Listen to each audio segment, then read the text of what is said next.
Bismillahirrahmanirrahim. Assalamu alaikum students. I am your professor Kulsoom Raza. So students, this is about the reproduction in plants.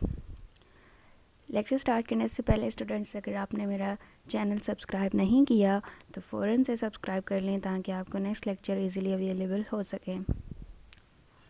Now come towards the topic of the lecture, that is the reproduction in plants.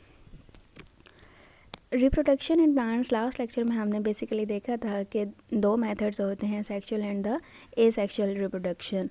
सो आज जो हम पहले discuss करेंगे method, that is the asexual reproduction in plants. तो उसके veg देखते हैं कि किस किस तरह से हो सकती है. सो स्टूडेंट्स, एसेक्सुअल रिप्रोडक्शन में होता क्या है कि जो हमारे पास ऑफस्प्रिंग्स प्रोड्यूस्ड हो रहे होते हैं वो सेम अपने पेरेंट्स के जैसे होते हैं, यानी कि उनका जो जेनेटिक मटेरियल होता है वो सेम अपने पेरेंट्स के आइडेंटिकल होता है. अब मेथड्स की बात की जाए तो सबसे पहला मेथड आता है लेयरिंग, फिर ग्राफ्टिंग और बर्डिंग. लेयरिंग क्या है? लेयरिंग आप यहाँ पे देख सकते हैं डायग्राम में कि एक सिंपल सा प्रोसेस है. इसमें क्या होता है कि स्टेम से जो है वो रूट निकलती है और फिर उसी रूट से हमारे पास एक और प्लांट जो है वो डेवलप होना शुरू हो जाता है और ये प्रोसेस इसी तरह लेयरिंग्स में चला जाता है. इसको हम कहते हैं सिंपल लेयरिंग. सेकंड स्टेप है ग्राफ्टिंग. ग्राफ्टिंग बेसिकली क्या है? ये एक ऐसी टेक्निक है जो दो प्लांट्स को ज्वाइन करती है एक में और फिर हमारे पास उन दोनों प्लांट्स की कैरेक्टरिस्टिक्स आ जाती हैं नए वाले प्लांट में. यानी कि हमने एक स्टेम का जो है वो पार्ट कट किया और उससे दूसरे स्टेम के पार्ट के साथ जो है वो with the help of wax unite कर दिया. फिर जब न्यू प्लांट ग्रो करेगा तो उसके अंदर जो कैरेक्टरिस्टिक्स होंगी वो दोनों प्लांट्स की मौजूद होंगी. This is about grafting. Now I discuss budding. Budding में क्या होता है कि एक आउट ग्रोथ बन जाती है आउटसाइड द प्लांट, तो उससे फिर हमारे पास न्यू प्लांट जो है वो अराइज होता है. यहाँ पे आप देख सकते हैं कि स्टेम में क्या है कि एक न्यू बड जो है वो ग्रो कर रहा है. उस बड को जो है वो जब प्लांट किया गया दूसरे किसी स्टेम में, तो वहाँ से हमारे पास क्या हुआ कि न्यू प्लांट जो है वो अराइज हुआ. Now come towards the sexual reproduction.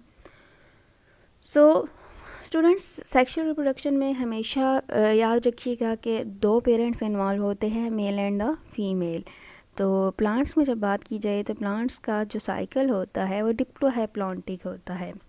इसका क्या मतलब है कि डिप्लो का मतलब हो गया कि उनके अंदर डिप्लॉइड स्पोरोफाइट जनरेशन होगी जो कि एसेक्सुअल रिप्रोडक्शन काज कर रही होगी, और हैप्लॉन्टिक का मतलब होगा कि हैप्लॉइड गैमीटोफाइट जनरेशन होगी, यानी कि जो हमारे पास सेक्सुअल रिप्रोडक्शन काज कर रही होगी. डिप्लॉइड स्पोरोफाइट में स्पोर्स बनेंगे हमारे पास, वो जो कि डिप्लॉइड इन नेचर होंगे, टू इन नेचर होंगे, माइटोसिस होगी, एसेक्सुअल रिप्रोडक्शन होगी.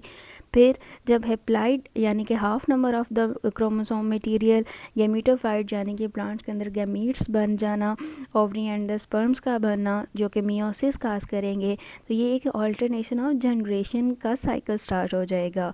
तो इस वजह से हम प्लांट्स को क्या कहते हैं कि उनका लाइफ साइकिल जो होता है वो डिप्लोहैप्लॉन्टिक होता है. अब इसमें दो टाइप्स हैं, isomorphic and the heteromorphic. Isomorphic में अगर हमारे पास दोनों जनरेशन्स जो हैं वो वेजिटेटिवली सिमिलर आ जाएं तो क्या होगा, उसको हम आइसोमॉर्फिक बोलेंगे. On the other hand heteromorphic में अगर दोनों जनरेशन्स जो हैं वो सिमिलर ना हों तो उसे हम क्या बोलेंगे, हेट्रोमॉर्फिक.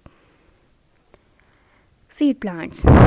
सीड प्लांट्स हमारे पास जो है वो तकरीबन प्रेजेंट होते हैं all around us.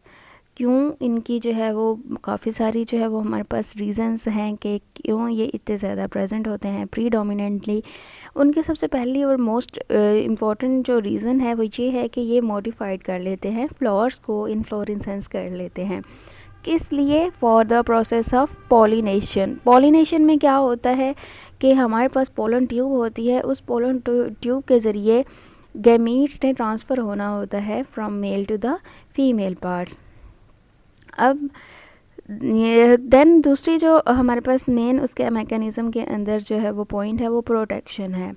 Seed plants अपने एम्ब्रियो को प्रोटेक्ट करने के लिए सीड कोट बनाते हैं. इसके अलावा ये डिस्पर्सल ऑफ सीड का फिनोमेना भी करते हैं और सबसे इंटरेस्टिंग, जब हमारे पास कोई अनफेवरेबल कंडीशन आ जाए तो ये सीड्स क्या करते हैं, ये एक ऐसी स्टेज में चले जाते हैं जहाँ पे ये कोई एक्टिविटी परफॉर्म नहीं कर रहे होते, और उस स्टेज को हम क्या कहते हैं, डोरमेंट स्टेज या फिर सीड डोरमेंसी। और जैसे ही हमारे पास फेवरेबल कंडीशन आ जाती है तो ये प्लांट्स जर्मिनेट कर जाते हैं। Angiosperm life cycle. Now I will discuss the parthenocarpy. Parthenocarpy क्या है? बेसिकली ये एक ऐसा प्रोसेस है जिसके अंदर हमारे पास फर्टिलाइजेशन नहीं होती, लेकिन फिर भी फ्रूट जो है वो डेवलप हो जाता है, कोई सीड फॉर्मेशन नहीं होती।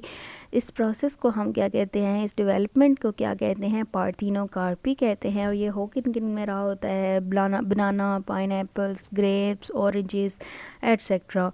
अब ये होती किस किस वजह से है, कुछ हमारे पास हार्मोनल इम्बैलेंसेस हो सकते हैं, कोई हाई लेवल ऑफ ऑक्सीजन जो है वो प्रोड्यूस हो सकता है ओवरीज के अंदर, ये सारे बेसिकली इसके फैक्टर्स हैं। अब इम्पॉर्टेंस की जब बात की जाए तो सबसे पहले जो मेजर इम्पॉर्टेंट है, ये बेसिकली कमर्शियल पर्पसेस के लिए पार्थेनोकार्पी यूज़ की जाती है। दूसरा मेन जो इम्पोर्टेंस है वो सीडलेस फ्रूट्स हमें देती है।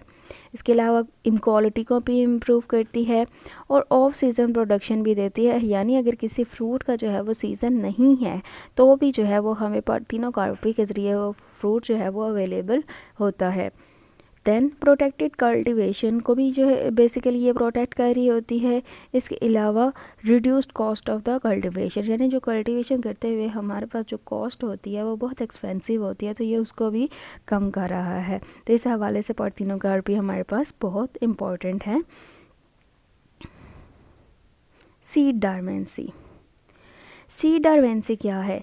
ये एक ऐसी स्पेशल टाइप ऑफ रेस्ट है जिसके अंदर एम्ब्रियो सर्वाइव तो कर रहा होता है लॉन्गर पीरियड के लिए अंडर द अनफेवरेबल कंडीशंस, यानी कि अगर हमारे पास पानी जो है वो बहुत ज़्यादा है या पानी बहुत कम है या टेम्परेचर बहुत ज़्यादा है या टेम्परेचर बहुत हाई है, तो इन कंडीशंस के अंदर जो है वो एम्ब्रियो ने सर्वाइव करना होता है।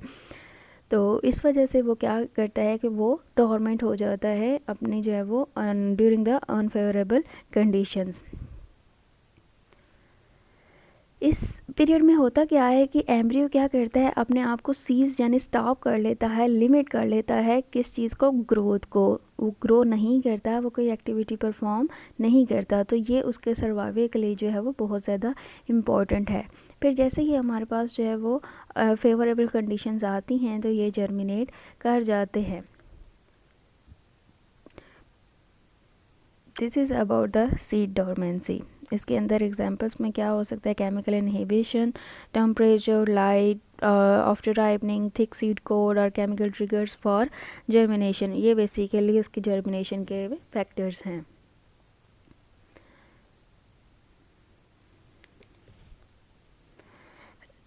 Mechanism of seed dormancy. होता कैसे है सीड डोरमेंसी? सीड को बेसिकली कवर भी किया जा सकता है, इसके अलावा कुछ हम केमिकल इनहिबिटर्स भी यूज़ कर सकते हैं जो कि ग्रोथ बेसिकली रेगुलेट कर रहे होते हैं उनको इनहिबिट करवाने के लिए। इसके अलावा हम अंडर डेवलप्ड जो एम्ब्रियोज होते हैं उनके जो वो मॉर्फोलॉजिकल एस्पेक्ट्स भी देख सकते हैं, such as the small and the under developed embryos. ये बेसिकली एक मैकेनिज़्म है जिसके अंदर हम क्या करते हैं, सीड डोरमेंसी को कॉज कर सकते हैं। अब जब हमारे पास सीड डोरमेंसी को हमने अगर तोड़ना है तो उसके लिए कौन कौन सा मेथड यूज़ करते हैं? मैकेनिकल मेथड भी यूज़ होता है, हॉट वाटर स्कैरिफिकेशन भी यूज़ होता है। मैकेनिकल मेथड में क्या होता है कि सीड जो है उनको फिल किया जाता है एक मेटल फॉइल में और ऊपर जो है वो उनको रब किया जाता है सैंड पेपर के साथ या फिर उनको क्रैक किया जाता है हैमर के साथ, हथौड़ी के साथ, ताकि जो सीड कोट है वो टूट सके। दूसरा, हॉट वाटर स्कैरिफिकेशन के अंदर क्या होता है कि हम सीड को जो है वो एक उबलते हुए पानी में रखते हैं और उसका टेम्परेचर रखते हैं हम 75 to 100 डिग्री सेल्सियस। इसी तरह से जो है वो हमारे पास सीड कोट जो है वो ब्रेक हो जाता है और सीड डोरमेंसी जो है वो ब्रेक हो जाती है। ये बेसिकली मेथड्स थे सीड डोरमेंसी को ब्रेक आउट करने के लिए। सबसे लास्ट में जो हमारे पास टॉपिक रह गया है that is the fruit set and the fruit ripening. इसके अंदर बेसिकली लास्ट चैप्टर में भी हमने डिस्कस किया था ऑक्सिन के बारे में। तो ऑक्सिन बेसिकली फ्रूट सेट के लिए जो है वो बहुत ज़्यादा इम्पोर्टेंट होता है, यानी उसने जो है वो ओवरी की रिटेंशन करवानी होती है, जो कि बाद में हमारे पास फर्टिलाइजेशन के बाद जो है वो फ्रूट बन जाती है। फिर अगर हमारे पास ये ना हो तो क्या होगा कि जो फ्लावर्स होते हैं वो नॉर्मली प्रोड्यूस नहीं होते और हमारे पास जो फ्रूट्स की जो यील्ड होती है वो बहुत कम आती है। ये तो थी बात फ्रूट सेट की। अब बात करते हैं फ्रूट राइपनिंग की। फ्रूट राइपनिंग में क्या होता है कि जब फर्टिलाइजेशन हो जाती है ओवरी और जो हमारे पास राइप सीड्स जो पके हुए होते हैं वो क्या करते हैं, वो कंटिन्यूसली प्रोड्यूस करना शुरू कर देते हैं ऑक्सिन, जिसने क्या करना होता है, फ्रूट की फर्दर डेवलपमेंट करनी होती है। यानी एक दफ़ा फ्रूट बन गया तो जो आगे फ्रूट की डेवलपमेंट करनी है वो किसने करनी है, फ्रूट राइपनिंग ने। और वो कैसे करेगी, जो हमारे पास ओवरी और राइप सीड्स होते हैं वो क्या करना, प्रोड्यूस कर देते हैं, ऑक्सिन प्रोड्यूस करते हैं, जो कि आगे हमारे पास फ्रूट राइपनिंग में हेल्प करता है। अब वो किस तरह से हो सकती है ये हम देखते हैं। एक प्रोसेस है सिंपल सा, क्लाइमेट्रिक प्रोसेस इसको कहते हैं, एक्टिविटी है बेसिकली। इसके अंदर क्या होता है कि फ्रूट ने पकना होता है with the help of an chemical that is the ethylene और इथेन, जो कि हार्मोन प्रेजेंट होता है और प्लांट से बेसिकली एमिट हो रहा होता है। अब इसको हम रेगुलेट कैसे कर सकते हैं, इसको रेगुलेट हम कर सकते हैं जब हम इथाइलिन गैस का एक्सपोजर करें। इथाइलिन एनरिच्ड एटमॉस्फेरिक स्टोरेज उसको प्रोवाइड किया जाए तो हमारे पास फ्रूट्स हैं वो पक सकते हैं। For example bananas, tomatoes, apples, melon, peach etcetera. Non climacteric में क्या होता है, ये बेसिकली ये प्रोसेस अभी तक इतना क्लियर नहीं हो चुका, अनक्लियर है, तो इसको अभी स्टडी किया जा रहा है। नॉन क्लाइमेट्रिक में ये फ्रूट की राइपनिंग नहीं करवा रहे होते गैस के एक्सपोजर के साथ। क्लाइमेट्रिक में हमने पढ़ा कि इथाइलिन गैस की जो है वो जब हम उसके एक्सपोजर करते हैं तो फ्रूट जो है वो पक जाते हैं, लेकिन नॉन क्लाइमेट्रिक में ऐसा नहीं होता, जैसे grapes, strawberries and cherries etcetera. So students, this is all about our today lecture. I hope you very well understand. अगर आपको जो है वो समझ आ गई तो काइंडली मुझे कमेंट्स में फीडबैक ज़रूर दीजिएगा। Thank you so much. अल्लाह हाफिज़।